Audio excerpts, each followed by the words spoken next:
ಕೇಂದ್ರ ಸರ್ಕಾರದ ಪ್ರಧಾನಮಂತ್ರಿ ಮತ್ಸ್ಯ ಸಂಪದ ಯೋಜನೆಯಲ್ಲಿ ಅವ್ಯವಹಾರ ನಡೆದಿದ್ದು ತನಿಖೆ ನಡೆಸಿ ಕ್ರಮ ಕೈಗೊಳ್ಳುವಂತೆ ಸಿರಾ ತಾಲೂಕಿನ ಹನುಮನಹಳ್ಳಿ ಗ್ರಾಮದ ರೈತ ಬಾಲಕೃಷ್ಣ ಒತ್ತಾಯಿಸಿದ್ದಾರೆ.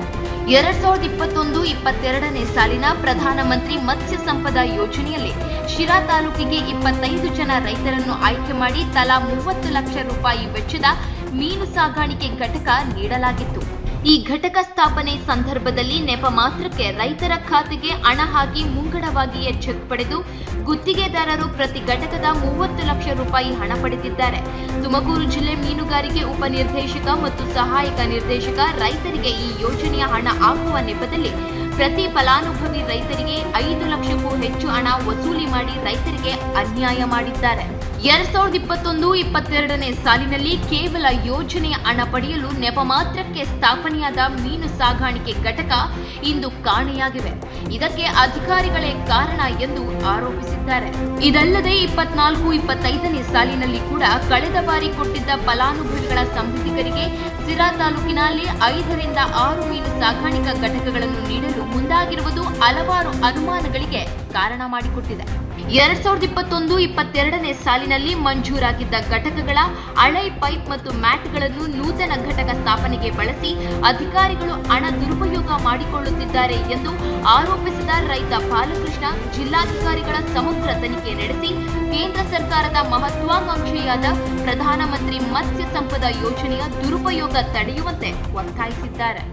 ಜಿಲ್ಲಾಧಿಕಾರಿಗಳಿಗೆ ನನ್ನ ಹೆಸರು ಬಾಲಕೃಷ್ಣ ಅಂತ ಶಿರಾ ತಾಲೂಕಿನವರು. ಕಳೆದ 21-22ನೇ ಸಾಲಿನಲ್ಲಿ ಮೀನುಗಾರಿಕೆ ಮತ್ಸ್ಯಾಲಯ ಯೋಜನೆ ಕೇಂದ್ರ ಸರ್ಕಾರದ ಒಂದು RAS ಅಂತ ಘಟಕ ಒಂದು ಇದು ಮಾಡಿದ್ವಿ. ಅದರ ಪ್ರಯುಕ್ತ ಕಳೆದ 21-22ನೇ ಸಾಲಿನಲ್ಲಿ ಒಂದು ಘಟಕಕ್ಕೆ 30 ಲಕ್ಷದಂತೆ ಕಳೆದ 21-22ನೇ ಸಾಲಿನಲ್ಲಿ 30 ಲಕ್ಷದಂತೆ 25 ರೈತರಿಗೆ ಇಡೀ ತಾಲೂಕಲ್ಲಿ ಕೊಟ್ಟಿದ್ದು. ಇಡೀ ಡಿಸ್ಟಿಕ್ಕಿಂದು ಬೇಡ, ಇಡೀ ತಾಲೂಕಿಂದು.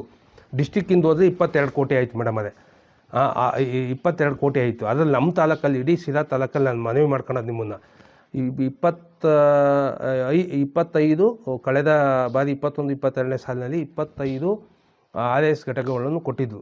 ಆದರೆ ಅದು ಯಾವುದೇ ರೀತಿ ಇವತ್ತು ರನ್ನಿಂಗ್ ಇಲ್ಲ, ಯಾವುದೋ ಒಂದೇ ಒಂದಿಲ್ಲ. ಅದು ಅದನ್ನು ರೈತರು ಅದನ್ನು ಮುಂದುವರ್ಸ್ಕೊಂಡು ಹೋಗೋದು. ಆದರೆ ಅದಕ್ಕೆ ಒಂದು ಘಟಕಕ್ಕೆ 30 ಲಕ್ಷದಂತೆ ಸಬ್ಸಿಡಿ ಬಂದಿತ್ತು.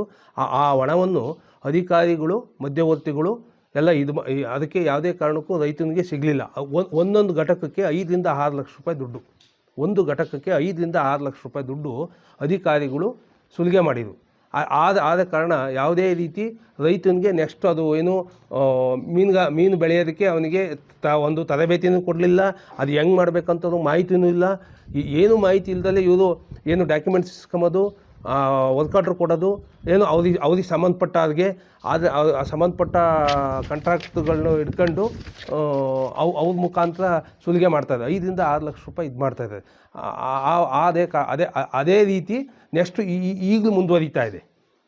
21-22ನೇ ಸಾಲಿನಲ್ಲಿ ಆದಂಥ ಘಟನೆಗಳು ಈಗಲೂ ಆಗ್ತಾಯಿದೆ. ಅದೇ ಕೆಲವರಿಗೆ ಅಳುಬರಿಗೆ ಕೊಡ್ತಾ ಇದ್ದಾರೆ. ಅಳುಬರಿಗೆ ಕೊಟ್ಟ ಕಾರಣದಿಂದಾಗಿ ನೆಕ್ಸ್ಟು ಹಳೇದೇನಿತ್ತು ಮೆಟೀರಿಯಲ್ಲು, ಅದು ಒಂದು ನೆಟ್ ಹಾಕೋದಾಗಿರ್ಬೋದು, ಟಾರ್ಪಲ್ ಹಾಕೋದಾಗಿರ್ಬೋದು, ಅದಕ್ಕೆ ಸಂಬಂಧಪಟ್ಟ ಮಿಷಿನರಿಗಳಾಗಿರ್ಬೋದು, ಅದನ್ನೇ ತಂದು ಇನ್ನೊಂದು ಕಡೆ ಶಿಫ್ಟ್ ಮಾಡಿ ಅದಕ್ಕೆಲ್ಲ ಅದನ್ನೇ ತಂದು ಇನ್ನೊಬ್ಬರು ರೈತನಿಗೆ ಶಿಫ್ಟ್ ಮಾಡಿ ಅದು ರೈತನಿಗೆ ಹೊಸಾದ ಮೆಟೀರಿಯಲ್ ಕೊಟ್ಟರೆ ಏನೂ ಆಗೋಲ್ಲ.